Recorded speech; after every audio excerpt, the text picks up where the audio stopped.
Thank you very much for joining us again on TVC Breakfast. So let's talk health now. Pharmacists play a crucial role in our healthcare systems. They serve as the vital point of contact for health guidance and primary care. They also help to address diverse health needs, ensuring access to essential medicines, providing expertise for patient care and public health, as well as promoting disease prevention. Their expertise encompasses medication management, chronic disease management, mental health support, health promotion, education, research, and innovation. And so, to recognize their vital role in healthcare, the World Pharmacists Day is celebrated every September the 25th. This year's theme is Meeting Global Health Needs, highlighting the significance of pharmacists' contributions. And here in Lagos, Nigeria's commercial capital, Orile Agege General Hospital is joining the global community in celebrating this year's World Pharmacists Day to reaffirm its commitments to improving healthcare delivery. We have joining us now in the studio to talk about the importance of today, the Chief Pharmacist of Orile Agege General Hospital. She's also the chairperson of the World Pharmacist Day Committee. Pharmacist Fumi Ajao. She's been joined here in the studio by the senior pharmacist of Orile Agege General Hospital, Pharmacist Rilwan Raji. Thanks to you both. Thank you very much and welcome to the program. Thank you for having us. Let's begin with the interest. Yes, it is another time to mark the World Pharmacists Day, but how is Orile Agege General Hospital, marking the day? Okay, thank you for having us, and we are here to, to create the necessary awareness on the importance and the relevance of pharmacies in the medical health system. And like you said, every year annually on the 25th of September, this day is being celebrated. This year's theme is Pharmacists Meeting Global Health Needs. And Orile Agege General Hospital, like we say, we dote on our patients. The Yoruba version says, Anshajo Mbida as our mantra. And we want to take it a step further. But may I be mindful to appreciate the administration of our present Governor Babajide Sanwo-Olu, right, for his leadership and innovative ways in caring for the healthcare system of Nigeria, of Lagos State in particular, and the Commissioner for Health, Professor Akin Abayomi, for his leadership. Orile Agege General Hospital, where we represent, is ably led by Dr. Shelak Biton, and we are grateful for the platform he has given us so far within the hospital to create so many initiatives to positively impact the lives of our patients and the community as a whole. So this year we are going to celebrate the day in three different ways. We are dedicating 3 days to this celebration because we feel that to actually address some specific global health needs, such as antimicrobial resistance, such as mental health issues, infectious diseases, and the likes, we need to step it down and let it reach the accurate places. So we're starting off with a day one health promotion activity. It's going to be a workshop it's a maiden edition for students. We are starting with Lagos Baptist Secondary, senior secondary school. They are going to be our first beneficiary of this maiden edition for the health promotion event. It's going to be a detailed workshop where we're going to focus on health behaviors, educate them on health behaviors, risk behaviors, how they should practice and do this intentionally to practice good health behaviors, which will later on determine how they fare later on in life, and to desist from some risk behaviors they might not even know they are practicing. So when we talk about health behaviors, we mean some regular physical activities, balanced diet, adequate sleep as students, mental health awareness for them to make sure they are not going into any form of drug abuse, substance abuse, we see, which will, they are toxic, number one, to the system, and then they are addictive. And when you start, it's very difficult to stop things like that. And generally, just help them know that if you are intentional in preventing some illnesses, you won't have to break down, where you then need some interventions for chronic illnesses. So on the day 2, we also in that day 1, we are collaborating with a US-based company, Cotaric Solutions. They're going to train medical personnel on important issues such as effective medication management, innovative ways of various innovations, best practices, research methods, research skills, and this will equip us to serve our community and the whole of Lagos State better. Right. So day 1 is to address mental health and attendant issues, and it also focus on training, further equipping professionals as you are. All right, so we'll come back to talk about what day 2 and day 3 will be like. The program starts 23rd, next week. Yes, on Monday. On Monday, and it will run all through till Wednesday. Yes. Okay, let me come to Pharmacist Raji. So, Pharmacist Fumi here was speaking about, promoting initiatives, at the hospital, the Orile Agege General Hospital. Let's just quickly look at, these activities, these programs, that stands out in Orile. What would it be like for you, the kind of service, pharmaceutical services, that the hospital renders for the purpose of residents? Yes, well, I have to say this. At Orile Agege General Hospital, we are saddled with the responsibility to cater for the immediate community.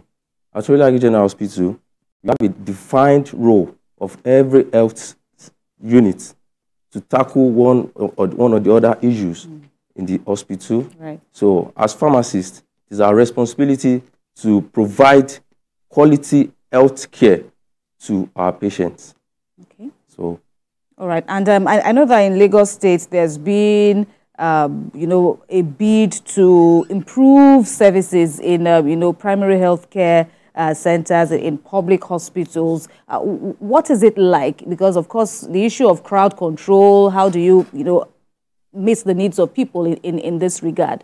What is it like in Orile General Hospital, in the pharmacies there? How do you work? Well, I can tell you categorically now that Orile General Hospital, we have a defined program to manage the crowd control in Orile General Hospital. We have a fast-track system that we have for special people that want to come in on an urgent medical cases. So, and our patients, we book them on a weekly basis so that they will come in without having any issue with the crowd or the doctors to take and be set free. All right. Perhaps you want to add something? Yes. Yes, so we actually have something called the PAC system.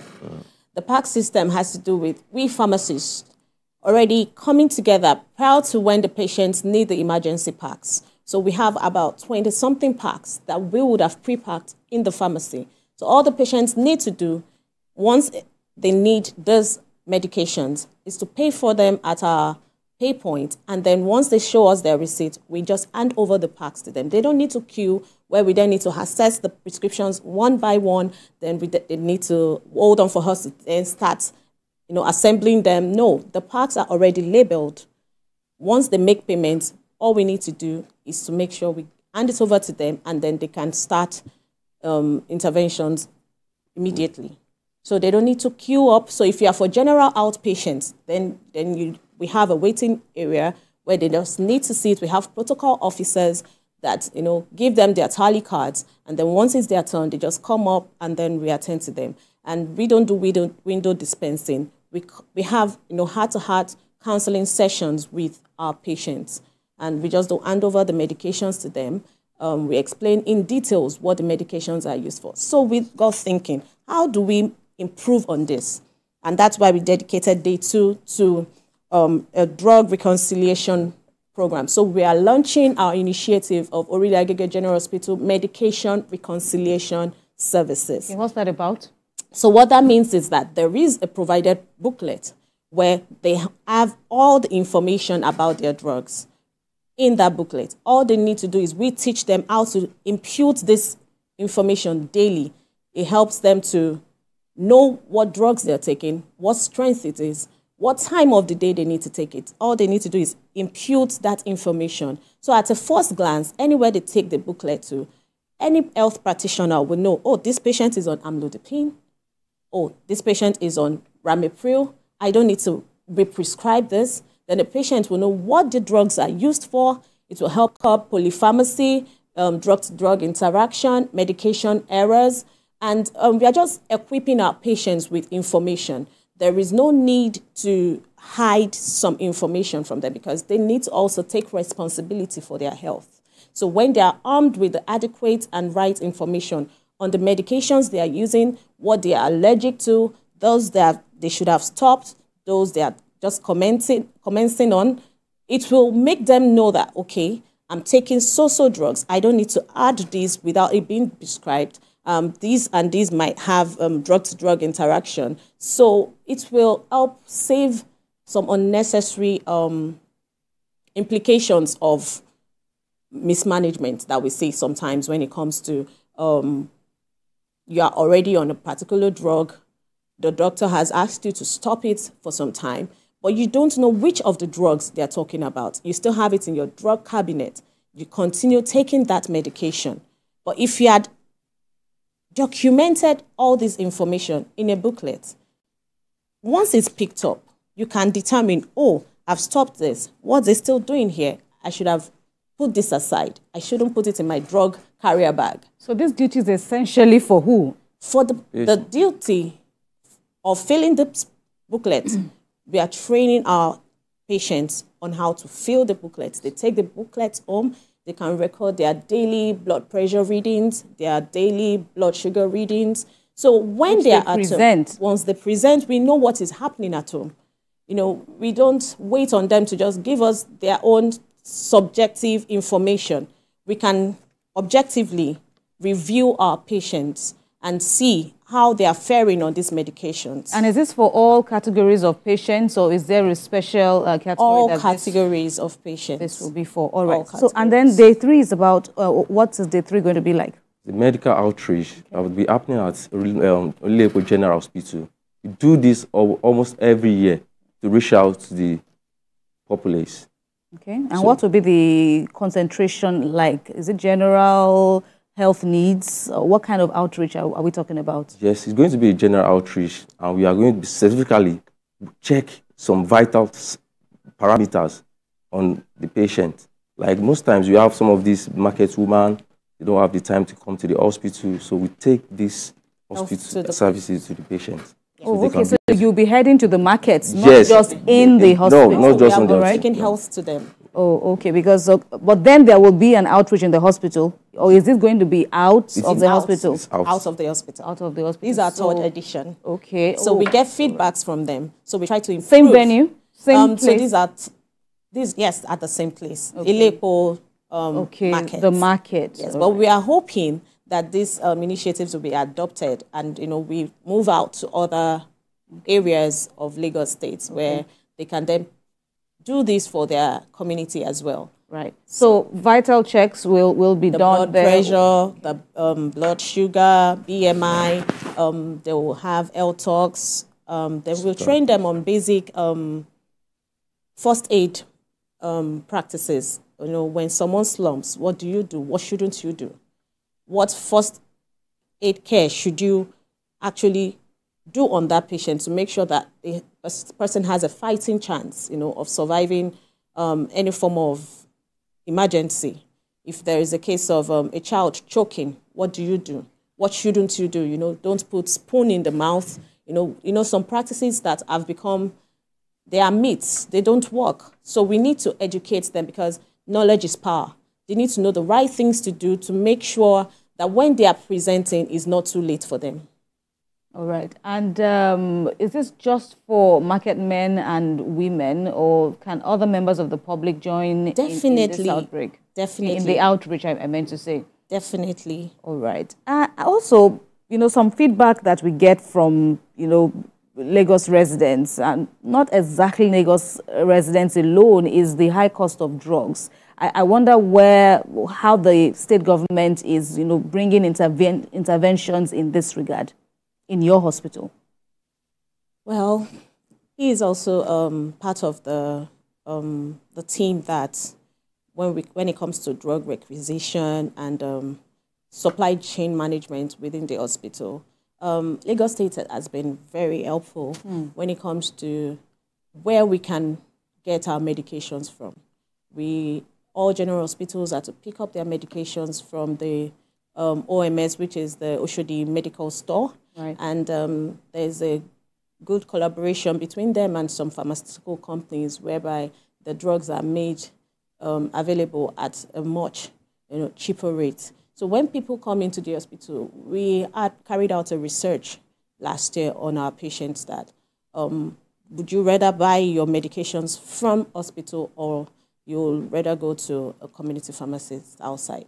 They mentioned that the reason why they come, the statistics showed that they would prefer to get them from the hospitals simply because they are cheaper and they can vouch for the quality of the product.